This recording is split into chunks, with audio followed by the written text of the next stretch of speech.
Renungan pagi pulang ke rumah oleh Ellen G. White, 5 November 2020. Mari kita berdoa.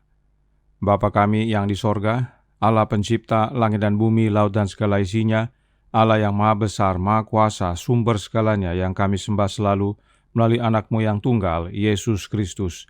Terpujilah Yesus, anak Allah yang maha tinggi, yang adalah satu-satunya penolong, penghibur, pengantara kami.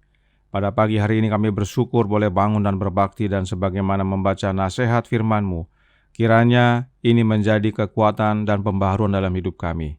Kristuslah satu-satunya yang dalam hidup ini.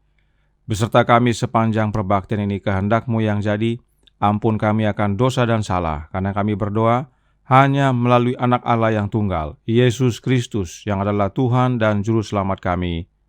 Amin. Renungan hari ini berjudul Anugerah yang Ditanamkan. Ayat inti terdapat dalam Yakobus 4 ayat 7, karena itu tunduklah kepada Allah dan lawanlah iblis, maka ia akan lari daripadamu.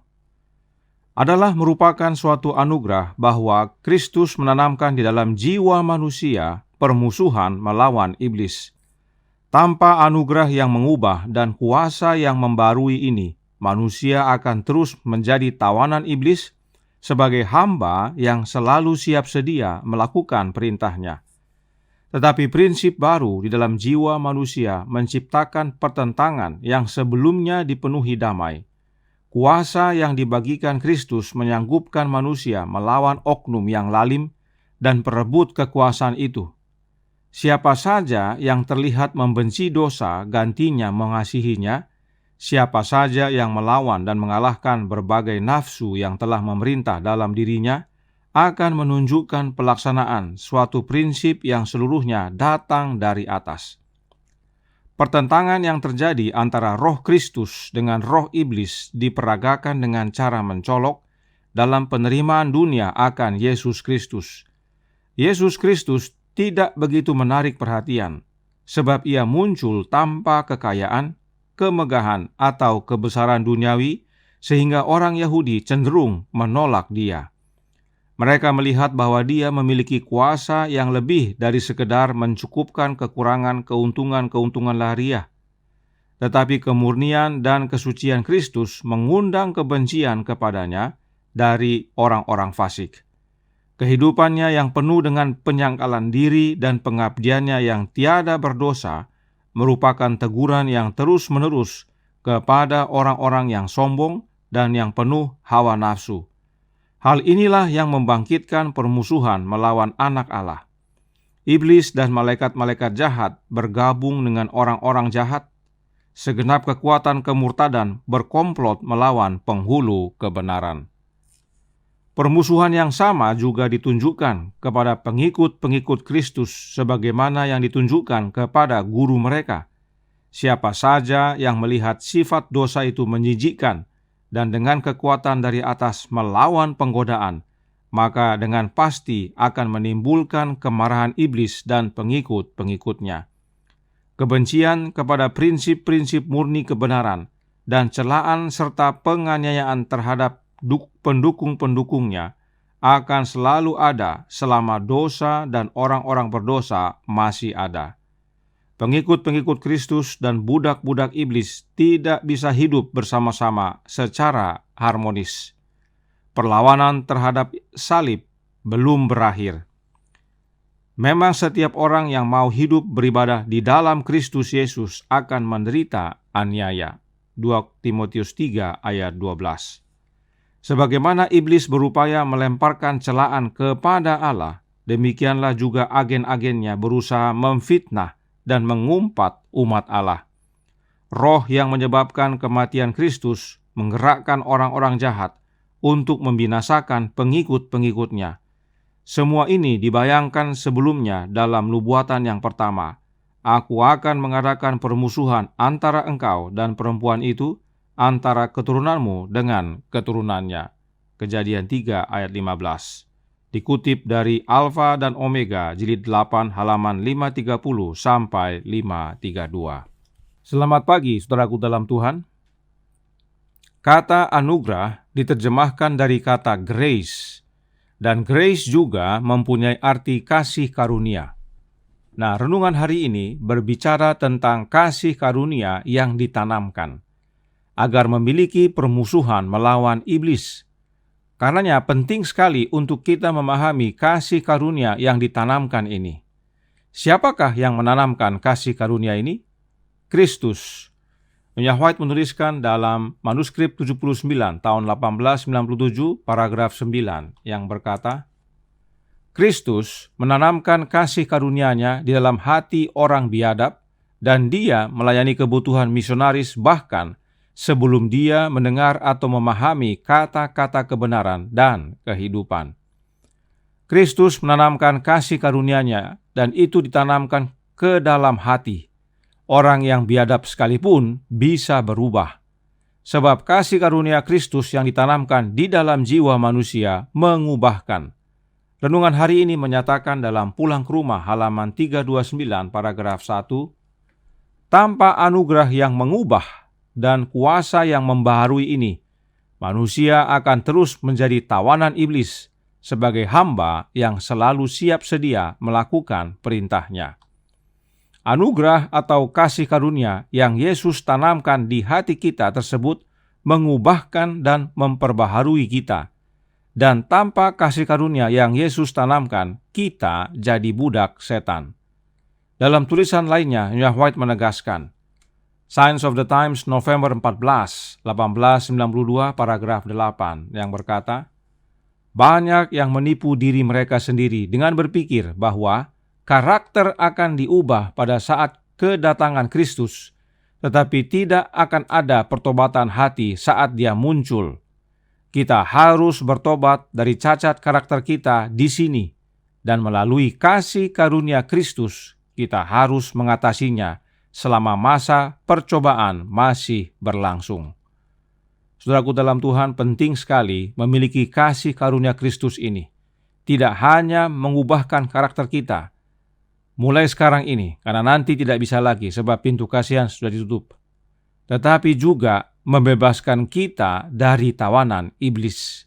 Kita tidak lagi menjadi budak setan. Nah, apakah itu kasih karunia Kristus yang mengubahkan karakter dan memerdekakan itu? Kita baca dua kutipan agar melihat persamaannya. Yang pertama, Signs of the Times Januari 8 tahun 1902 paragraf 9 yang berbunyi, tetapi jika ia berjuang melawan dirinya sendiri, jika ia mau diperintah oleh Roh Kristus, ia diubahkan dalam karakter. Kemudian yang kedua dari Christian's Education halaman 146 paragraf 3. Dan gambar Allah akan dinyatakan dalam jiwa anak itu dan karakternya diubahkan oleh kasih karunia Kristus. Jelas bahwa kasih karunia Kristus itu sama dengan Roh Kristus, karena keduanya mengubahkan karakter kita. Kemudian, apakah kasih karunia Kristus ini memerdekakan? Manuskrip 8 tahun 1889 paragraf 13, Nyonya White menyatakan, kuasa dan kasih karunia Kristus diterima dengan iman, dan kemerdekaan serta damai di dalam Dia adalah hasilnya. Kasih karunia Kristus memerdekakan, sebab memang jika anak Allah memerdekakan, maka kita benar-benar merdeka. Alkitab berkata dalam Yohanes 8 ayat 36, jadi apabila anak itu memerdekakan kamu, kamu pun benar-benar merdeka. Karenanya, jika kita memiliki kasih karunia Kristus, yaitu Roh-Nya yang kudus, maka kita memiliki kemerdekaan yang sejati. Kita bukan lagi budak setan. Paulus menyatakan dalam Roma 8 ayat 15 yang berbunyi, sebab kamu tidak menerima roh perbudakan yang membuat kamu menjadi takut lagi, tetapi kamu telah menerima roh yang menjadikan kamu anak Allah. Oleh roh itu kita berseru, ya Aba, ya Bapa. Roh setan memperbudak, membuat kita takut. Tetapi Roh Kristus memerdekakan dan menjadikan kita anak Allah. Apa buktinya yang menjadikan kita anak Allah? Adalah Roh Kristus. Lihat seruan dalam ayat ini. Ya Aba, ya Bapa. Seruan ini sama dengan seruan dalam Galatia 4 ayat 6 yang berbunyi, "Dan karena kamu adalah anak, maka Allah telah menyuruh roh anaknya ke dalam hati kita yang berseru, ya Aba, ya Bapa." Jelas bahwa roh yang mempunyai seruan ya Aba, ya Bapa ini adalah roh anaknya Allah, roh anak Allah, roh Kristus.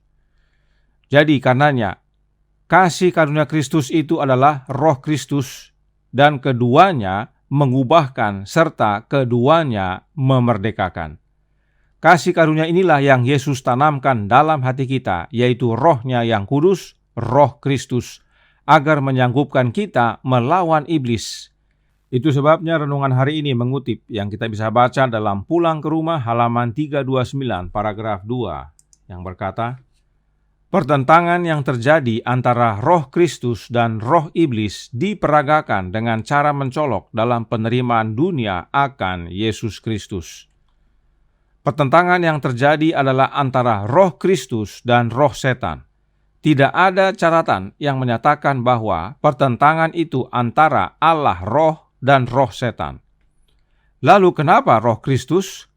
Karena roh Kristuslah yang menanamkan kesanggupan melawan godaan iblis. Itu sebabnya iblis menentang roh Kristus. Renungan hari ini juga menyatakan bahwa karena kehidupan Kristus penuh penyangkalan diri dan pengabdian yang tiada berdosa, merupakan teguran yang terus-menerus kepada orang yang sombong dan penuh hawa nafsu. Hal ini membangkitkan permusuhan melawan anak Allah. Inilah yang membuat roh setan menentang roh Kristus. Sebab roh Kristus, yaitu hidupnya Kristus tersebut, mengubahkan kita manusia berdosa menjadi orang yang penuh penyangkalan diri. Karakter kita serupa dengan karakter Kristus. Dan setan tidak senang dengan mereka yang memiliki roh Kristus ini. Itu sebabnya renungan hari ini menuliskan dalam Pulang ke Rumah halaman 329 paragraf 3. Pengikut-pengikut Kristus dan budak-budak iblis tidak bisa hidup bersama secara harmonis. Apa istilah lainnya dari pengikut Kristus? Istilah lainnya adalah Kristen. Nah, apa syaratnya untuk menjadi Kristen? In Heavenly Places halaman 180 paragraf 3 menyatakan, "Tidak ada orang yang bisa menjadi Kristen tanpa memiliki roh Kristus. Dan jika dia memiliki roh Kristus, itu akan dinyatakan dalam watak yang halus dan sopan." Artinya, karakter kita diubahkan menjadi karakter Kristus. Mau menjadi pengikut Kristus atau disebut Kristen, miliki roh Kristus. Dan mereka yang memiliki roh Kristus tidak bisa hidup harmonis dengan budak-budak iblis. Tidak heran roh setan menentang roh Kristus dan bukan Allah roh. Sebab untuk menjadi pengikut Kristus yang sejati, yang kita perlukan adalah roh Kristus saja, tidak perlu yang lain. Demikian juga untuk menang melawan setan, kita hanya perlu roh Kristus, yang adalah kasih karunia Kristus bagi kita. Roh Kristus inilah yang sanggupkan kita melawan si iblis. Tidak ada yang lain. Sebab Kristuslah yang telah menang dan musnahkan iblis. Bagaimana hubungannya dengan ayat tema hari ini? Yang berkata, "Karena itu tunduklah kepada Allah dan lawanlah iblis, maka ia akan lari daripadamu." Yesuslah satu-satunya jalan kepada Bapa, yang adalah sumber perlindungan kita. Kita terhubung dengan Bapa di dalam Anaknya, yaitu dengan menerima roh anak Allah dalam hati kita oleh iman. Inilah pentingnya roh Kristus itu atau kasih karunia Kristus ditanamkan dalam hati kita. Kiranya ini menjadi kekuatan dan pembaharuan dalam hidup kita. Tuhan memberkati, saya bawa dalam nama Yesus. Amin. Mari kita berdoa. Bapa kami yang di sorga, Allah pencipta langit dan bumi, laut dan segala isinya, Allah yang maha besar, maha kuasa, sumber segalanya, yang kami sembah selalu melalui anak-Mu yang tunggal, Yesus Kristus. Terpujilah Yesus anak Allah yang maha tinggi.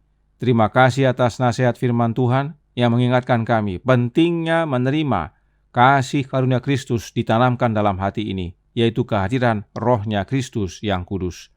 Itulah yang sanggupkan kami untuk menang lawan godaan setan, mengubahkan karakter kami, dan melayakkan kami menjadi anak-anak Allah.